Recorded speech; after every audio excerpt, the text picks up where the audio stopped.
Bueno, vamos a dar continuidad a la jornada. Buenos días, Claudia. Vamos a presentar a Claudia Lichtintens. Hola. Va a dar una conferencia que se llama Sostener y reinventar el acercamiento institucional hoy. Claudia es psicoanalista, reside en Córdoba, es miembro de la EOL y de la Asociación Mundial de Psicoanálisis, coordinadora del Observatorio sobre Políticas del Autismo EOL-FAPOL, coordinadora del área clínica del CIEC, Centro de Investigación y Estudios Clínicos, responsable y docente del Departamento del Niño del CIEC, miembro fundador y coordinadora clínica del CET de la Fundación Avenir y docente de la Universidad de Córdoba de la Facultad de Psicología. Bueno, buenos días, Claudia, te pasamos la palabra. Bueno, gracias, Mercedes. Contentos por tu presencia. ¿Me escuchan bien ahí? Sí, perfecto. Bueno, Perfecto, Claudia. Pongo pantalla amplia, así creo que estamos todos juntos, reconociendo que no estamos y que tendremos que hacer todo lo posible por volver a encontrarnos en cuerpo presente. Así que les doy los buenos días también a cada uno, a toda esta audiencia de migrantes virtuales, como nos hemos convertido ahora, ¿no? Que no paramos de estos medios, que por lo menos nos siguen encontrando y son los instrumentos que tenemos hoy para seguir trabajando. Así que es importante servirnos de ellos para poder prescindir en algún momento también, ¿no? Bueno, entonces les agradezco a cada uno, los presentes que están ahí, por congregarse y esperamos seguir encontrándonos a través de nuestras presencias, ¿no? Vamos a hablar hoy de lo que hoy no podemos hacer y de lo que estamos inventando. Escuché un poco la conversación, así que me voy a sumar un poco a esa conversación de ustedes.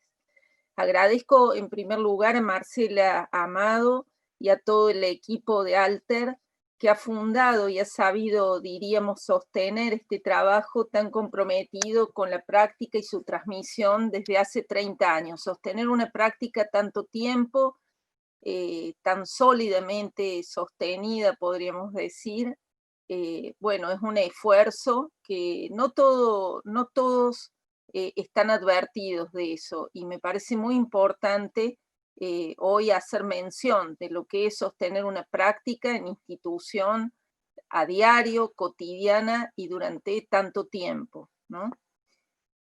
Y en medio, podríamos decir, de toda esta afectación de nuestro cotidiano para afrontar los trabajos, las rutinas, las tareas de formación, en el medio de este impasse, podemos verificar cómo, a partir, como lo escuchaba recién, de un deseo sostenido, seguimos causando y produciendo efectos de hallazgo y de invención, y también de seguir aprendiendo de esta práctica, elemento que es fundamental para no perder de vista que nosotros seguimos siendo aprendices de esto.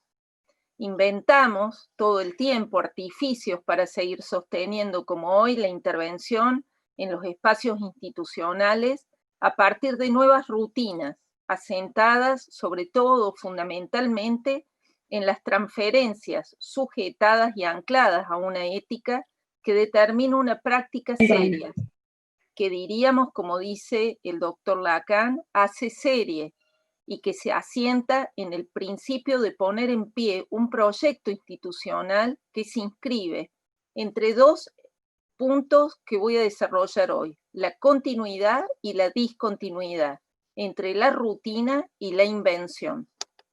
Entonces, voy a hablar en primer lugar de lo que permanece, lo que no cambia, lo continuo, porque es un elemento que hoy tendríamos que hacer existir permanentemente. A partir de eso, entonces, crear algo que pueda dar cuenta de las rutinas nuevas, de nuevas rutinas. Lo que permanece.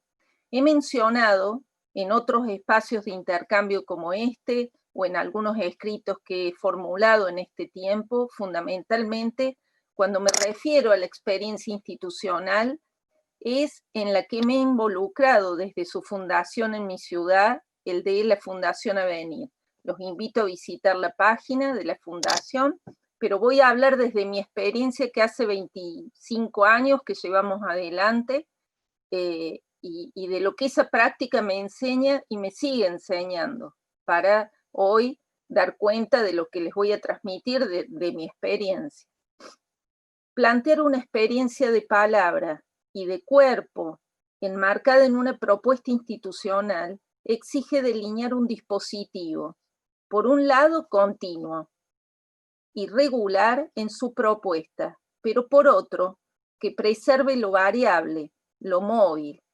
Un creativo ensamble, diríamos, entre la diacronía de la puesta en marcha de un proyecto, del horizonte del trabajo, de la dirección de sus hipótesis, y la sincronía desigual del cálculo clínico cotidiano, que aloja un vacío posible de habitar cada vez, que hace posible ese vacío todo el tiempo.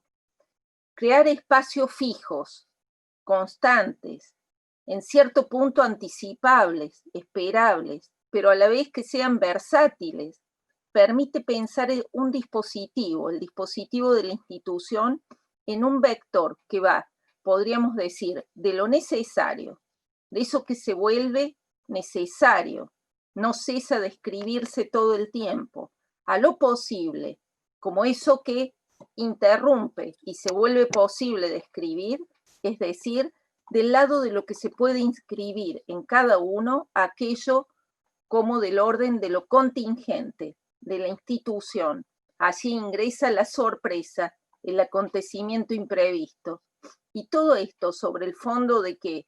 De lo que tenemos que llevar hoy adelante, lo imposible de soportar, eso que se vuelve hoy, por ejemplo, el aislamiento social preventivo obligatorio.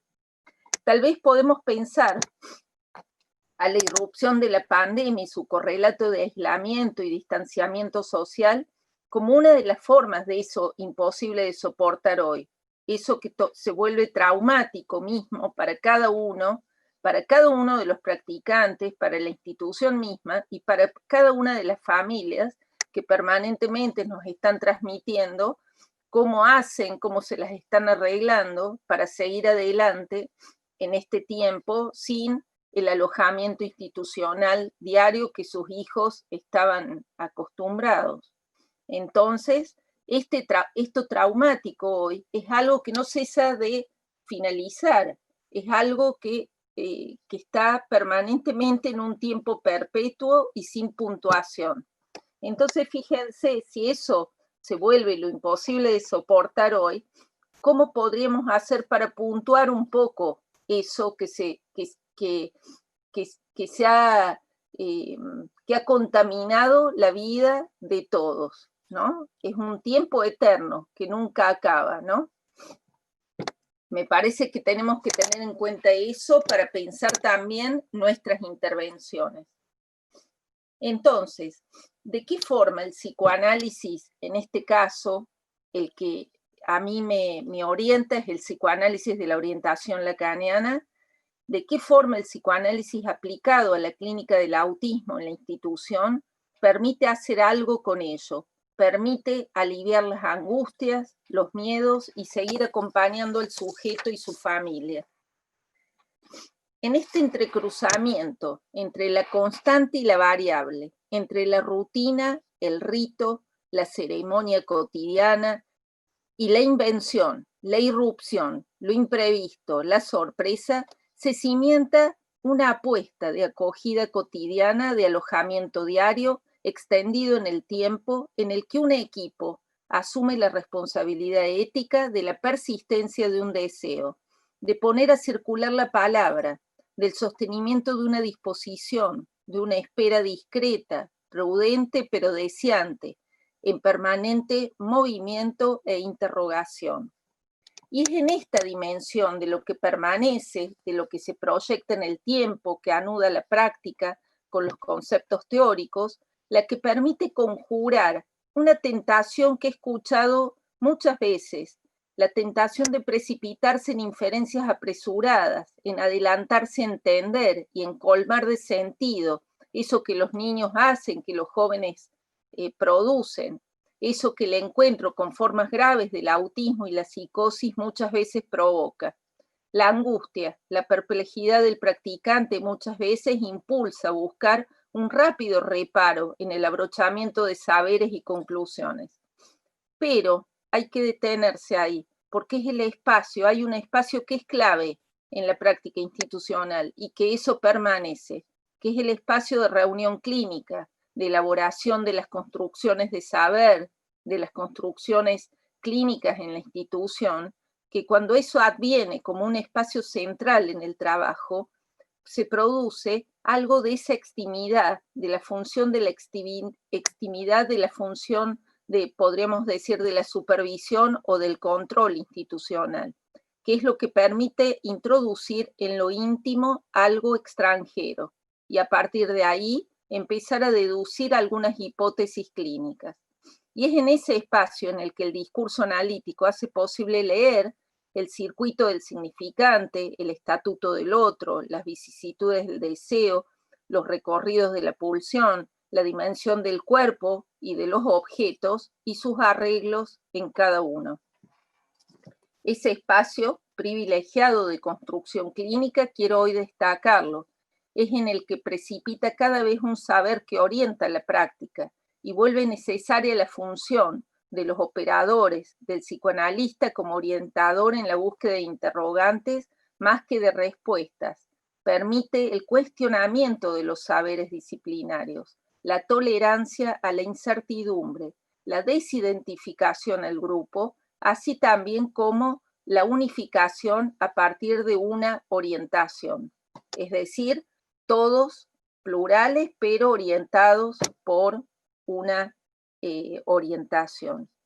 Introduce además, frente a las certezas del lado del psicótico o la monotonía del lado del autismo, aquello que podríamos nombrar como no programable de la experiencia misma. Es en la práctica sostenida, en ese deseo inquieto, en un cuerpo libidinal articulado a la construcción y elaboración de la clínica, que se instaura cotidianamente un cuerpo institucional que año tras año, día tras día, minuto tras minuto, renovado por el tenaz deseo de sus operadores que hoy escuchamos y que estamos hoy aplaudiendo y celebrando este acontecimiento, aloja los arreglos de cada sujeto, sus defensas, prestándose como partener que aloja esos hallazgos y también los obstáculos que encuentra cada uno para permitir que ese sujeto pueda hacerse con la institución cada vez, ¿no? Puede inventar la institución a su medida, como decía Alexander Stevens. Eso es lo que permanece. Ahora, lo que cambia, nuevas ritualizaciones, nuevas rutinas. El uso de las TICs, tan nombradas en la clínica de institución, exige al practicante tener en cuenta, diríamos, ciertas condiciones, sobre todo cuando no media, como en este momento, la presencia física, el encuentro de los cuerpos, los objetos mediatizando el lazo. Cosa tan cara para nuestra práctica, porque sin duda es una práctica que no podríamos realizar sin los cuerpos presentes, sin la extracción de los objetos que se realizan en ese encuentro, ¿no? Escuchaba recién cómo intentábamos ver, bueno, ahora cómo hacemos con eso, cómo inventamos con eso.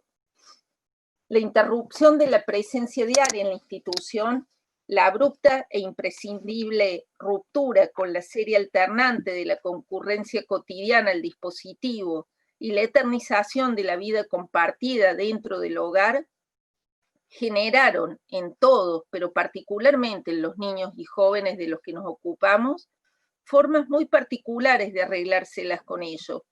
Arreglos que tomaron tiempos distintos para desplegarse, adoptaron formas diversas, respuestas algunas eficaces y otras no tanto, a los que como equipo debimos alojar y seguimos alojando, y volver a poner en serie con lo que ellos, los chicos, ya venían inventando, desplegando y tratando en la institución.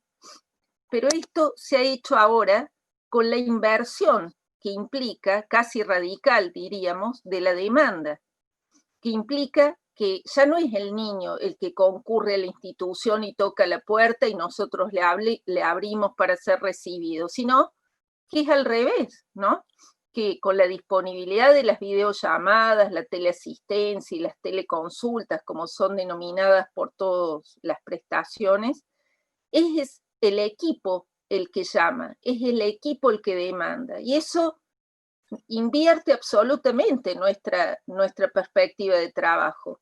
Se introduce ese equipo en la intimidad familiar de cada uno y requiere comunicarse con el niño o con el joven.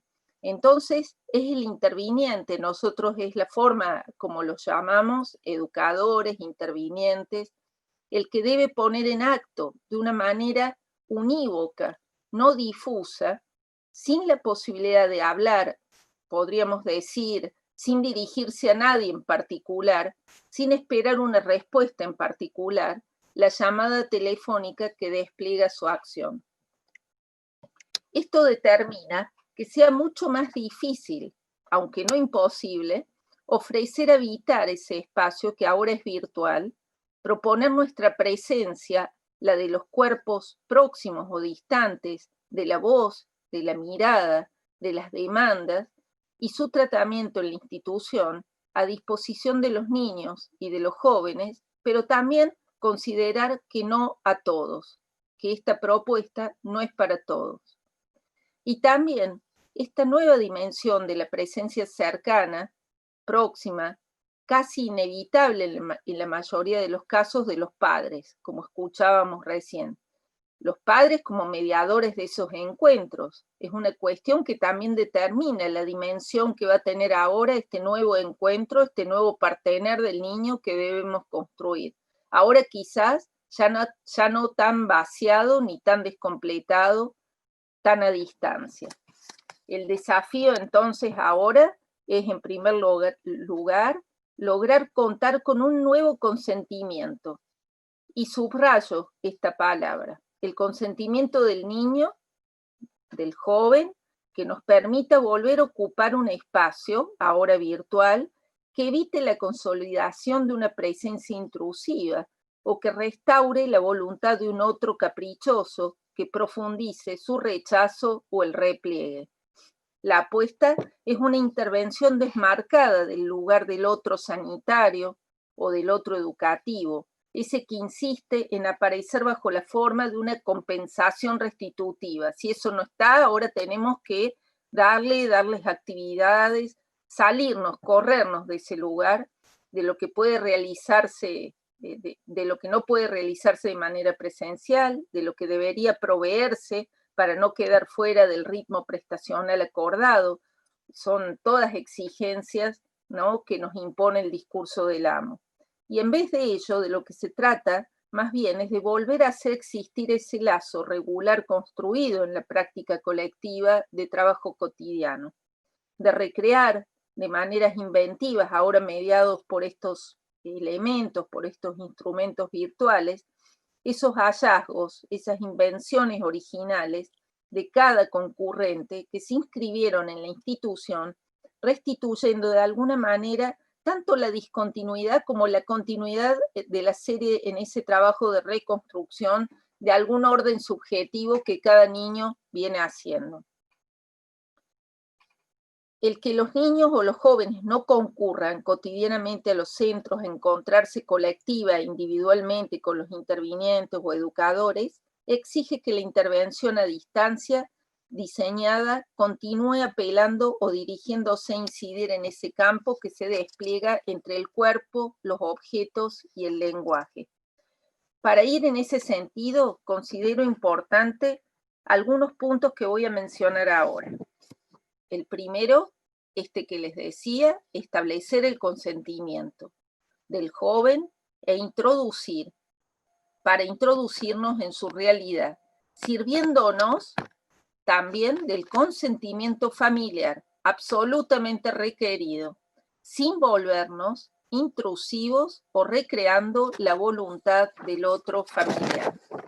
en este punto es preciso señalar que no todos los jóvenes están dispuestos a consentir esta forma de presencia, como lo decía recién alguien que escuchaba, no sé si era Mercedes, pero bueno, no todos los jóvenes están dispuestos a consentir esta forma de presencia virtual. Para algunos niños o jóvenes autistas, la restricción de la presencia que implica la pantalla es tan importante que, que puede alcanzar a perturbarlo y por ende suscitar una defensa mucho más fuerte, más rotunda, o esa necesidad de repliegue, ¿no? Para eso se hace preciso establecer algunas mínimas condiciones para que el rechazo no se produzca, para poder seguir diciendo cada uno, poder establecer esa defensa, pero también que pueda seguir diciendo que no, si es eso lo que para él se le vuelve necesario, es decir, alojar también ese rechazo. Y eso no es una tarea sencilla de realizar a través del teléfono, de la computadora o del medio que sea. Por ejemplo, un joven concurrente a la institución, cuando su madre le ofrecía el teléfono, cuando el equipo de la institución se comunicaba, él miraba el teléfono de reojo en acercamientos y alejamientos sucesivos hasta que decidía dar vuelta el celular sobre la mesa, aunque continuaba escuchando las intervenciones. Poder facilitarle eso no es cosa fácil, porque para los padres, ellos decían que para ellos eso no era participar, pero para nosotros, ese poner el celular, dar vuelta el celular, es su manera de participar, y es alojado eso, para nosotros hasta es como él nos aloja a nosotros, dando vuelta nuestra mirada un poco. Ese es un material fundamental para nosotros para intervenir. Segundo punto, sostener el lazo a partir de nuevas rutinas defensivas o de satisfacción. Podríamos decir, esas rutinas que aseguren al niño o al joven poder verificar ahora a través de los medios virtuales la permanencia no solo del equipo y de los intervinientes, sino también del lugar y del lazo, preservando los circuitos de satisfacción que ellos ya habían conquistado en la institución, como también algunos de esos objetos incluidos en las rutinas, como escuchaba recién que mandaban esa caja. Todos hacemos un poco lo mismo, ¿no? Esa caja con los objetos elegidos entre otros, ¿no? Bien, el lugar es muy importante, es un espacio que el sujeto ya ha conquistado y que él tiene acuérdense que el tiempo y el espacio son conquistas simbólicas y estos niños carecen de ese elemento. Entonces, ¿cómo volverles presente eso que no está presente? ¿Cómo evocar en ausencia la presencia? ¿Cómo hacerles simbolizar un poco eso? Y sin duda que nos servimos de las imágenes, pero bueno, hay que ir más allá de las imágenes, hay que ir a eso que ellos habían conquistado en esas rutinas, ¿no? Por ejemplo, hoy recreamos esos sitios conquistados por cada uno de manera virtual. Por ejemplo, bajo la pantalla, tomar mate, hacer un intraducible rap, preguntar por las comidas, cocinar o pasar recetas, referirse a ciertos personajes, disfrazarse, disfrazar, que ellos puedan acceder a tomar algo de esa acción, producir algunos objetos artísticos, mostrarse también un poco desencantado, preferir no ser tan visto, correr la pantalla, obedecer a todas las propuestas o rechazar cada una de ellas, son ejemplos de los que hay que volver a alojar con cada uno o con algunos de esos encuentros. Seguramente están ustedes pensando en todos estos ejemplos y cada una está evocando lo que hacía y lo que hace ahora, ¿no? Y hay tantos que podríamos hacer una lista infinita. Tercer punto, recrear las condiciones de la transferencia pluralizada.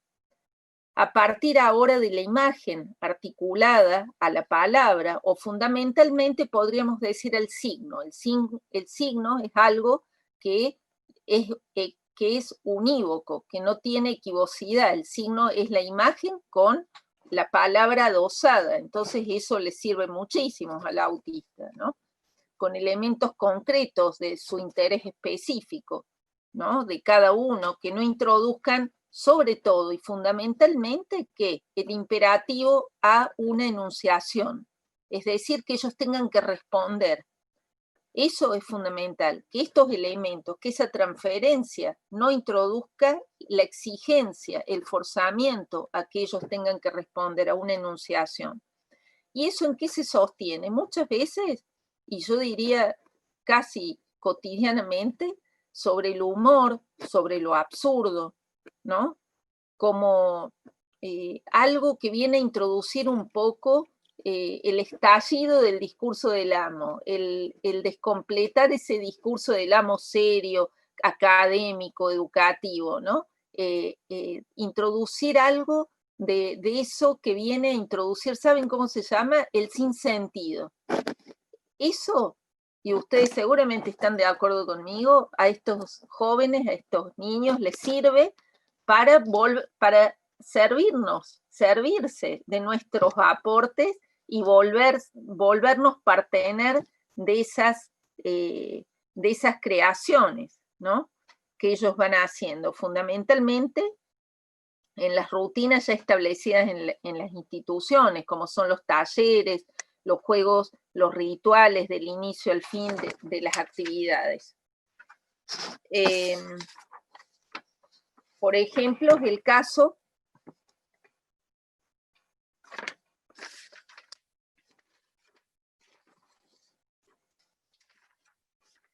es posible ahí, luego les cuento un pequeño recorte, es posible introducir tanto la imagen como la palabra de formas desplazadas, atenuadas, veladas, anuladas, haciéndolas no tan presentes, haciendo que la iniciativa también se presente menos adherida a la iniciativa de uno solo y hacer existir más esto plural.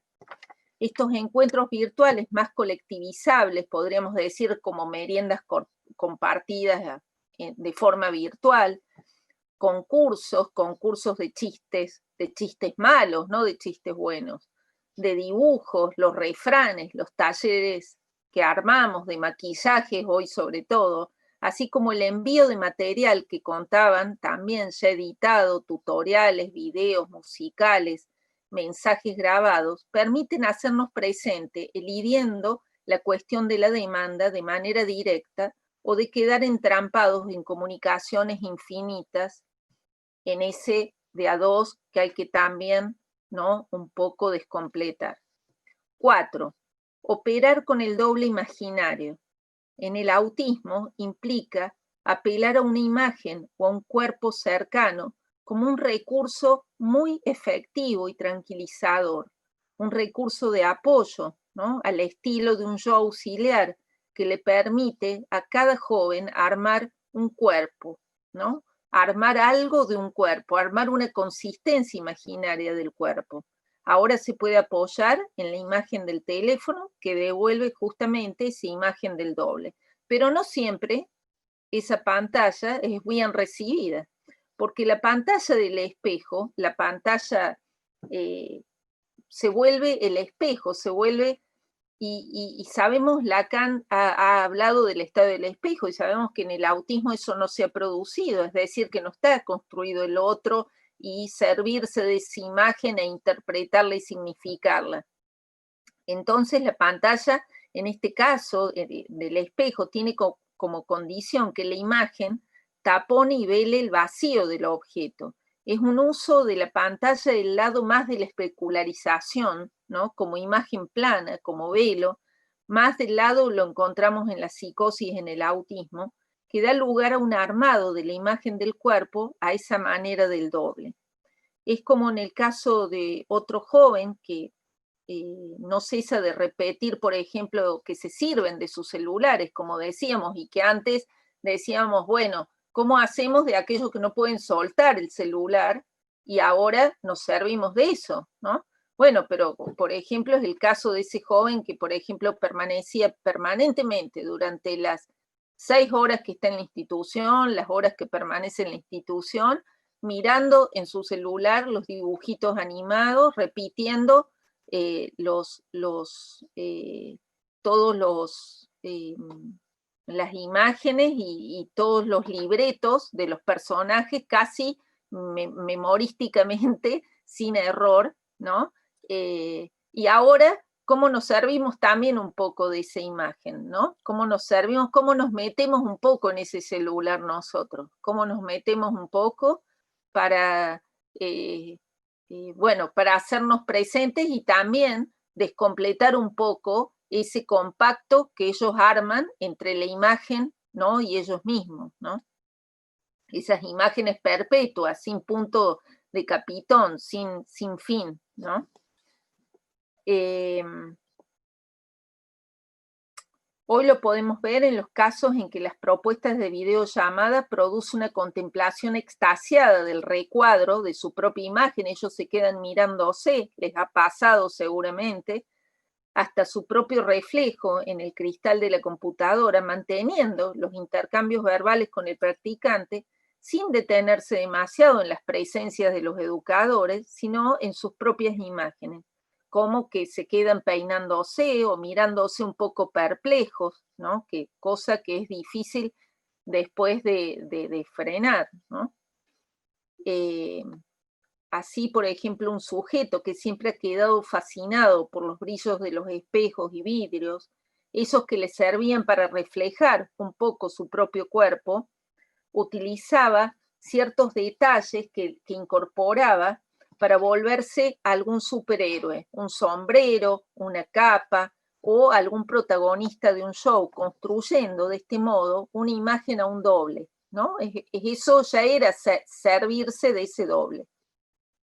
Ahora el practicante se presta a esa construcción vía la pantalla, a ser tomado, diría, no todo, pero sirviéndole de apoyo a través de esa imagen, de una canción, de un video, para seguir enhebrando ese cuerpo y construyendo ese cuerpo siempre inquieto e inapresible, como pasa en el autismo. O otro joven que durante años dibujaba imágenes de robots a los cuales se identificaba, reflejando justamente su cuerpo, la rigidez robótica, ¿no? A la cual le servía de doble y que luego de muchos años de trabajo fue cediendo para dar lugar a su función de copiador de imágenes, donde justamente los educadores, los operadores institucionales les sirven para copiar esos cuerpos que son hombres, padres, trabajadores, ¿no?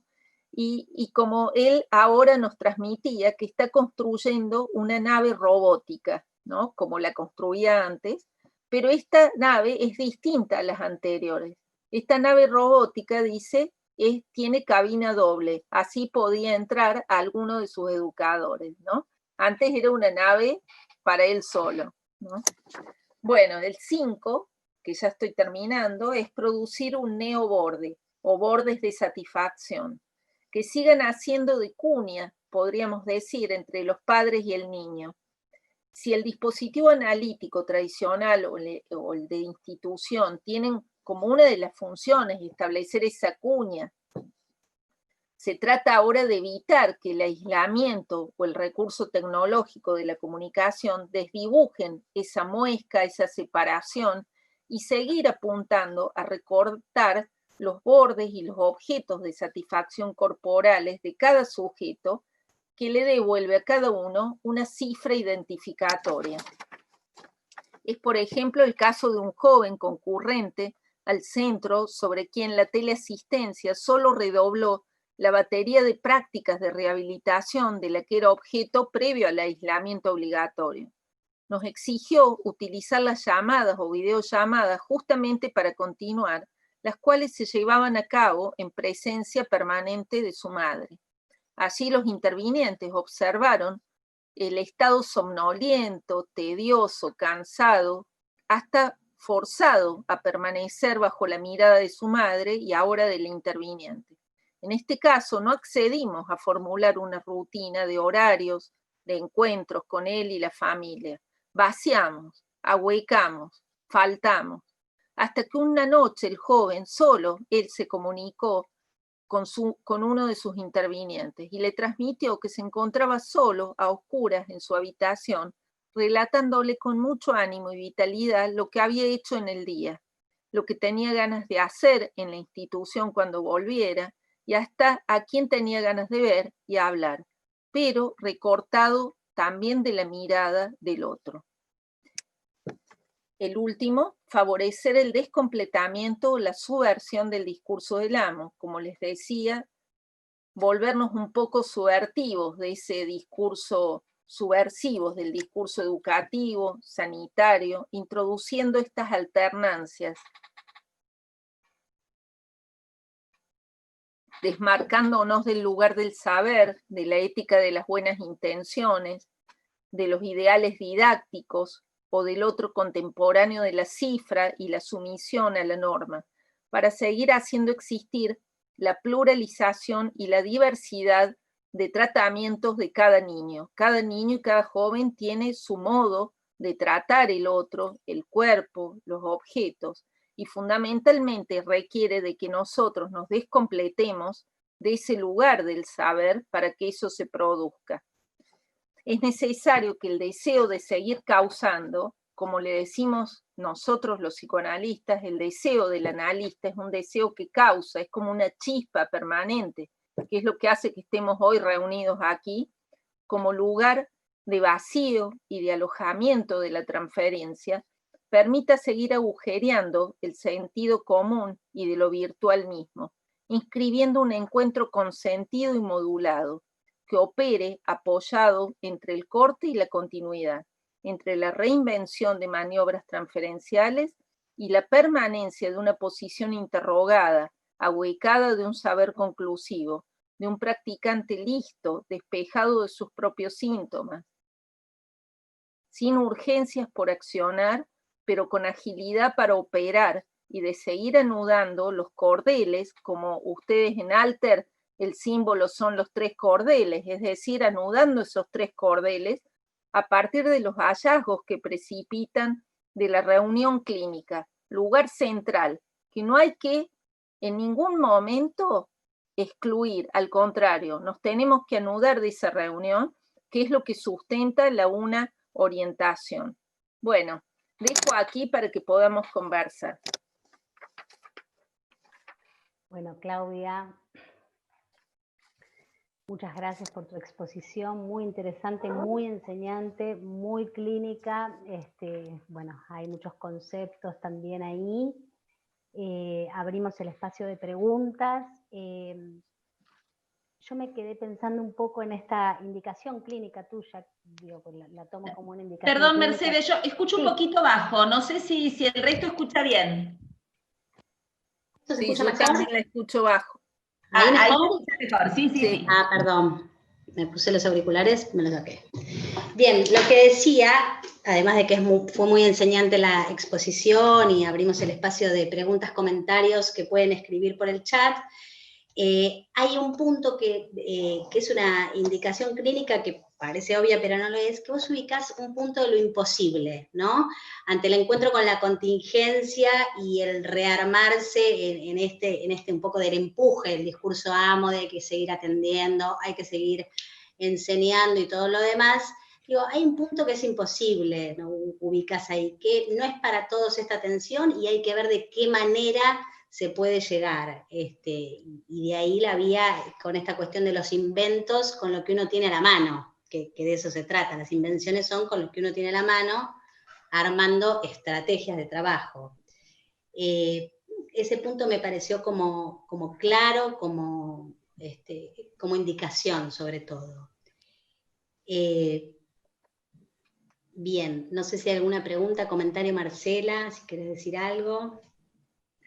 Sí, no, te escuchaba Claudia, y como decía por ahí Valeria, un comentario recién en el chat, imposible no ir como pensando situaciones análogas o pensando cómo estas cuestiones que vos comentás podrían venirnos bien para tal caso. No, y el comentario que hice recién ahí en el chat es el enorme desafío que tenemos en relación a como el aspecto educativo. Yo lo pienso también porque, bueno, el Centro Alter tiene también una escuela especial donde desarrollamos algo que, tomando prestada una frase de lo que llamamos clínica de lo escolar, ¿no? Cómo ¿Clínica de poder escolar? evitar ese imperativo. Clínica de lo escolar, sí. Clínica de lo escolar de Norma Filidoro, que es un concepto. ¿Es de Norma o, perdón que te interrumpa, o Silvina Santos es la que hace uso un Silvina poco nos lo de... trajo de Norma, lo tiene escrito en sus artículos. Silvina, ¿no? ¿Me equivoco en esto? Bueno, un poco fue, a ver, en realidad yo sigo mucho a Norma por su posición clínica desde la psicopedagogía, yo soy psicopedagoga, fue un poco un invento mío, en realidad, lo de la clínica de lo escolar, pensar a lo escolar desde un lugar un poco más de lo artesanal y del detalle. Un poco fue en un comienzo una pregunta, yo vengo al campo de la clínica, yo trabajé muchos años en el Centro Educativo Terapéutico y después cuando la escuela especial, bueno, se armó, digamos, empecé a trabajar allí como vicedirectora. Entonces, bueno, viniendo al campo de la clínica, un poco surgía la pregunta, ¿por qué no pensar o por qué no pensar en la posibilidad de una clínica de lo escolar, ¿no? Y un poco la experiencia y el trabajo de cómo pensamos las intervenciones en la escuela Alter, que están atravesadas, por supuesto, por lo educativo, porque es una escuela, pero bueno, muchas de las intervenciones y muchas de las cuestiones que planificamos y que armamos tienen que ver con esto, con una clínica de lo escolar en relación al detalle, a buscar un poco la estrategia y este tiempo de aislamiento y estas circunstancias, digamos, como consecuencia de la pandemia, nos puso un poco también, por lo menos a mí me parece que esto de la clínica de lo escolar se vio muy marcado en este tiempo, ¿no? Pensaba, bueno, como decía Marcela recién, y vos, Claudia, dijiste, el tema de los ejemplos de cada familia, que no a todos, que no para todos. Tenemos un niñito que, bueno, no pudimos nunca tener un encuentro virtual con él, y bueno, y también por decisión de la familia, y respetar también eso, ¿no es cierto?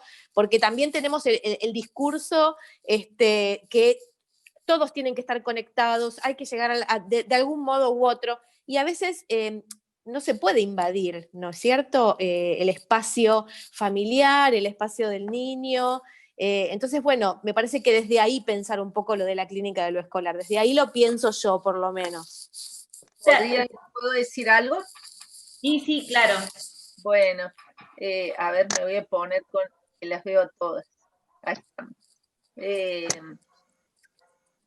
Bueno, les agradezco la invitación nuevamente, el comentario. Creo que estamos con una lengua común, todos estamos trabajando sobre sobre la misma tela, ¿no? Y me parece muy importante que nos encontremos para ver las elaboraciones que se van haciendo, ¿no? Y ese punto de imposible, Mercedes, que marcabas, me parece que tiene que ver con eso que se vuelve excesivo para cada uno, eso que se vuelve disarmónico, ese punto que hace trauma para cada uno, para cada joven y para cada familia, porque también hay que escucharlo a eso, ¿no? Que tiene que ver con el encuentro de una satisfacción, de un goce excesivo, de algo que excede, ¿no? Y que precisa muchas veces el introducir, ¿saben qué? Un significante, una significación. La institución muchas veces y los operadores que estamos y los psicoanalistas en ese trabajo que hacemos de orientación en las reuniones clínicas, introducimos un punto de capitón. Me parece muy importante eso, que permita significar eso traumático, eso imposible. Y ahí se apacigua la angustia. Y ahí encontramos cómo eso se puede resignificar. Eso por un lado. Por el otro lado, esto de la escuela, me parece que bueno, las invenciones que cada equipo hace. Yo también, mi primer título, que fue psicopedagogía, pero bueno, mi orientación y mi clínica es del psicoanálisis y del psicoanálisis de la orientación lacaniana. Pero bueno, la escuela, en la Fundación Avenir hay un equipo de apoyo a la integración escolar, es decir, que estamos trabajando también por esta vía para sostener los casos que están bajo esas instancias. Y bueno, es un equipo el que coordino también, y que ahí lo que escucho yo, que las escuelas introducir en lo escolar lo singular, no el para todos, y introducir el estatuto de la transferencia, ¿no? ¿Cuál es ese otro al que el niño se puede abocar? ¿Cuál es ese otro que al niño le sirve como referencia? ¿Cuál es ese otro que al niño se le vuelve soportable frente a lo insoportable? Eso es lo que tenemos que leer cada vez, ¿no? En lo escolar, cuando lo sacamos a lo escolar de la normativa, ¿no? De lo estándar. Exacto. Lo que hacemos permanentemente con el discurso analítico, tratando de subvertir, ¿no? Esto que decía, ¿no? Del ortodoxo sería. Yo creo que me parece interesante, bueno, esto que están comentando, y creo que lo que me parece interesante, Claudia, esto de la continuidad y la discontinuidad, ¿no? Y creo que a nivel de lo que tiene que ver con toda la intervención en lo que es el aprendizaje, uno no puede, el agujero existe, o sea, como que uno no puede tapar ese agujero, y que creo que una de las cosas que me parece interesante es lo que decía también Silvina Santos, que es esto, ¿no? Como que uno tiene que ir recreando y también permitiendo y diríamos también conteniendo eso que entramos en lo íntimo, o sea, porque cuando uno entra a la casa hay algo de la intimidad y no todos queremos que entren a nuestras casas.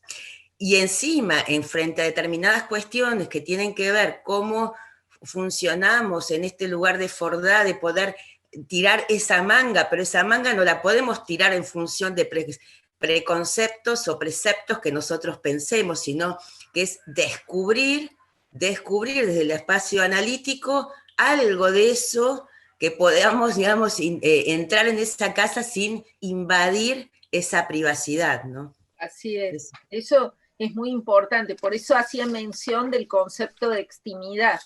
Sí. Y lo que vos decís, Gabriela, es muy importante, porque que ahora estemos inventando rutinas nuevas no implica desconocer lo que nos anuda en nuestra práctica y seguir haciéndolo existir, como es para el trabajo cotidiano, la reunión clínica, la reunión de anudamiento, de despejar hipótesis clínicas, de seguir elaborando cómo esta clínica nos está enseñando nuevas posibilidades de trabajo. Aún mismo, yo diría que la familia, ha habido efectos muy dispares en la familia.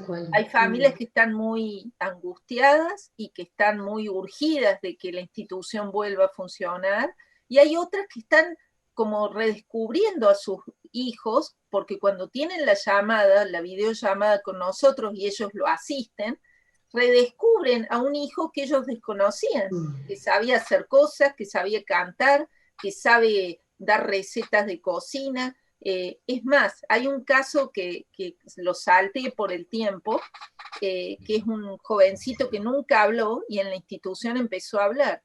Y los padres y la fonoaudióloga nos piden a nosotros, por favor, que les demos a ellos las indicaciones para que ellos aprendan esas palabras. Claro que habla con la lengua, ¿no? Una lengua un poco, pero a la que nosotros nos acoplamos y se la alojamos.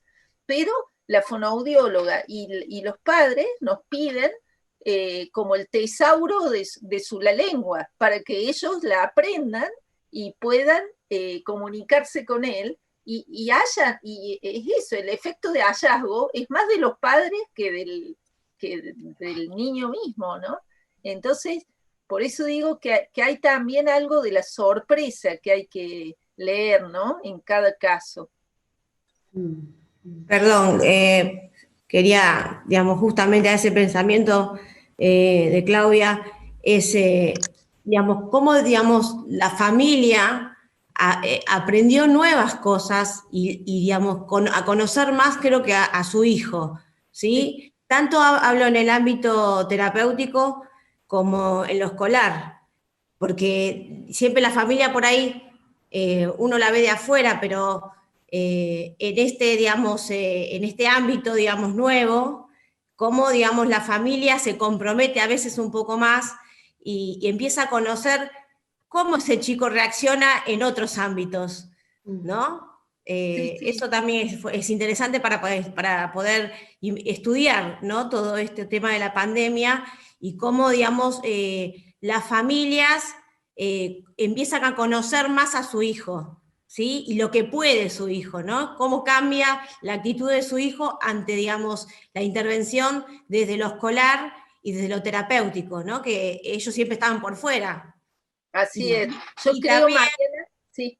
Y también hay muchas familias que por ahí llevan a las terapias a los chicos y por ahí no saben muy bien cada terapia qué es lo que trabaja, ¿sí? Y me parece que en este ámbito empiezan a conocer un poquito más cada especialidad, ¿sí? Y qué aborda cada especialidad en esa, digamos, terapia con el chico, ¿no? Así que bueno, está bien, nada más.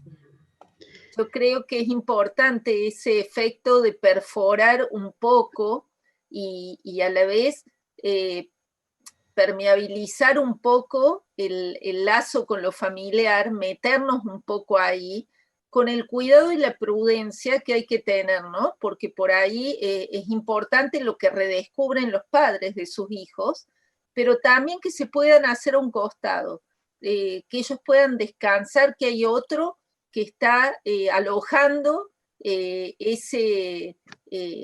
su problemática, ese funcionamiento, ese disfuncionamiento. Es decir, que ellos también puedan ser escuchados en eso. Y me parece que, bueno, esto ha sido una ocasión, porque muchas veces uno tiene entrevistas con los padres, pero lo que ha producido ahora es cómo nos metimos un poco en esa intimidad que bueno, que no siempre ha sido bienvenida, que hay que ubicar, que algunos padres nos dicen, mira, ahora estoy ocupado, estoy en el supermercado, no puede atender. Y fíjense que ese chico, que la madre nunca tiene el tiempo para darle el celular para que hable, él se ha comunicado, en algún momento que ha visto el celular solo, se ha comunicado con algún educador. Pero hay que dejar ese espacio, ¿no? Ese espacio. Tampoco es el forzamiento, bueno, hay que comunicarse a tal hora, ¿no? Sí, bueno, acá hay algunos comentarios con respecto a la cuestión del paradigma y cómo romper con el paradigma. Bueno, ahí hay la cuestión del redescubrimiento en la clínica, hallazgos.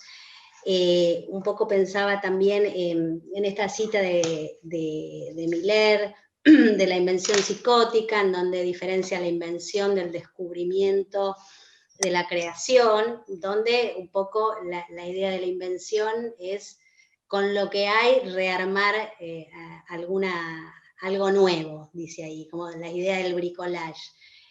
Bueno, un poco es esta artesanía en el caso por caso y es por ahí por donde se intenta trabajar, más allá de la especificidad de las disciplinas, ¿no? Porque acá hacía un comentario alguien que es el profe de educación física también, ¿no?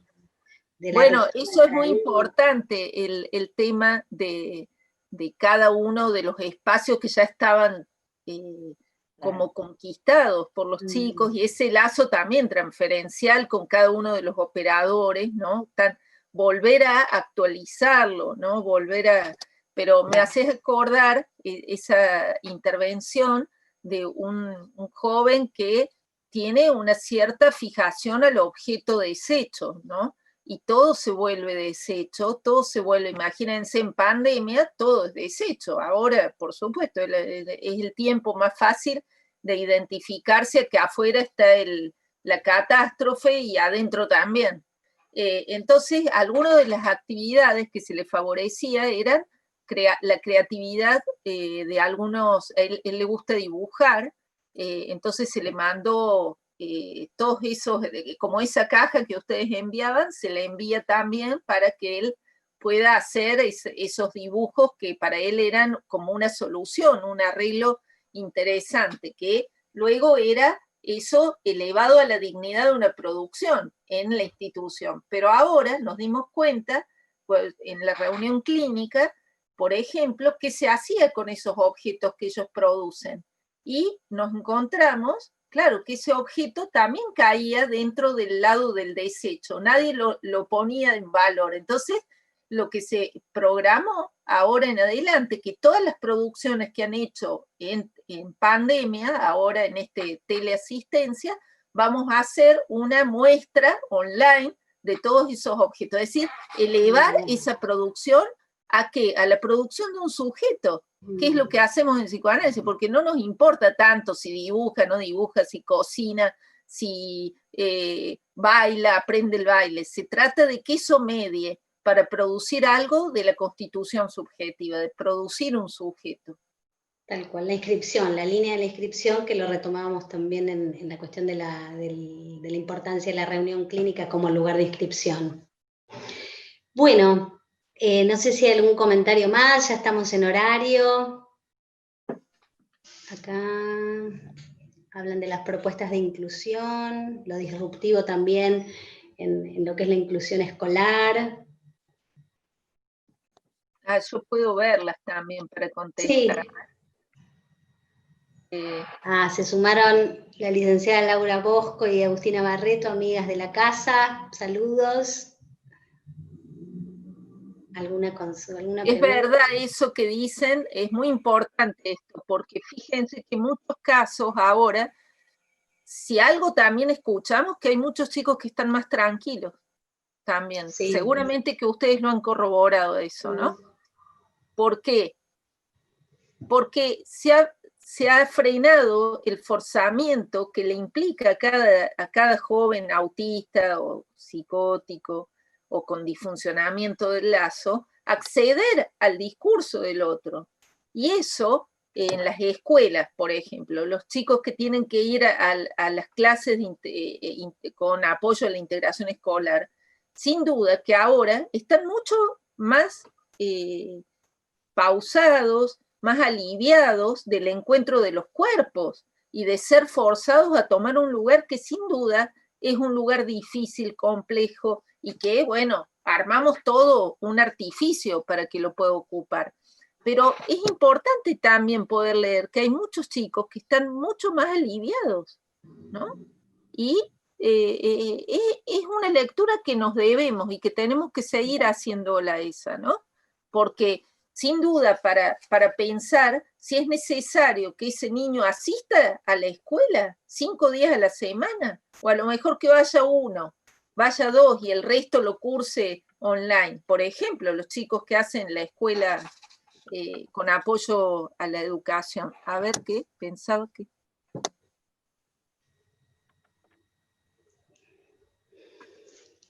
Claro, cuando la institución le resulta lo traumático, claro, lo que se le vuelve excesivo, es eso a lo que me refiero, ¿no? Entonces, ¿cómo leer? Porque si hay algo que nos orienta a nosotros, es justamente dónde está lo imposible de soportar para cada uno. No es el mismo. Aún bajo pandemia, aún cuando creemos que todos estamos atravesando lo mismo, no es así. Para cada uno lo que se le vuelve traumático, excesivo, eso disruptivo. ¿Cómo? Disruptivo, porque también es el contrapunto con los chicos que ya tienen un circuito armado, ¿no? El chico con autismo que ya tiene un circuito armado en la institución, y algo ahí, digamos, se detiene. Entonces está ahí también esa respuesta subjetiva desde el lado por ahí de la angustia, o lo veíamos antes de la mención concreta del dispositivo. Bien. Bueno, hasta acá, entonces, te agradecemos muchísimo la participación, muy enseñante para nosotros, bueno, y esperamos que se repita en algún momento. Bueno, les digo, cuando nos podamos encontrar, y si trataré de hacerles enviar los libros que tenemos editados de la Fundación, se los voy a tratar de hacer, porque correo hay, creo que eso llega. Entonces se los vamos a enviar desde la Fundación a todas las publicaciones, pero sobre todo yo creo que es un momento de enseñanza para todos, para nosotros mismos, de seguir dejándonos enseñar por esto y seguir sobre todo en esta perspectiva. Perforemos lo virtual, pero nos sirvamos de eso para poder prescindir, ¿no? Me parece que lo que nos orienta es sobre todo eso que se le vuelve absolutamente inmanejable, insoportable en la vida a un niño, y que nosotros nos volvemos operadores para armar nuevos arreglos. Entonces eso no podemos prescindir de los cuerpos, ¿no? Bueno, muchísimas gracias, Claudia. Un gusto. Aplausos virtuales, muchas gracias. Muchas gracias, un placer.